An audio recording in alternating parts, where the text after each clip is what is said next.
I talked in a previous video about capitalism. People sometimes argue that capitalism is the opposite of socialism. This is not strictly true. Socialism is a belief that the government should intervene in the economy, and this intervention can take the form of regulation, such as a minimum wage law, or it can take the form of public spending, funded by taxation or borrowing, or both. The opposite of socialism is libertarianism, a belief that the government should not intervene.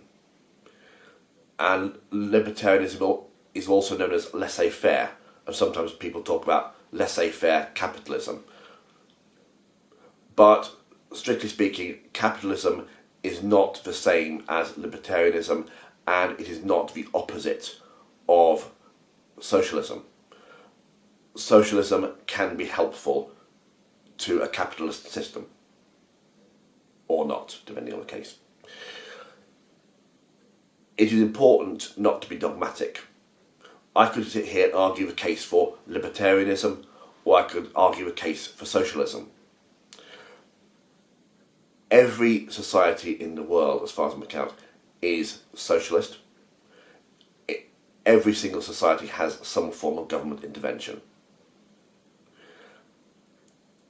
And every society is decided to libertarian, with a possible exception of North Korea, maybe in one or two other countries.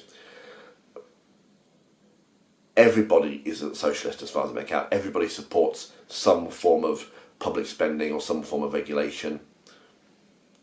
And everybody is a libertarian, just about.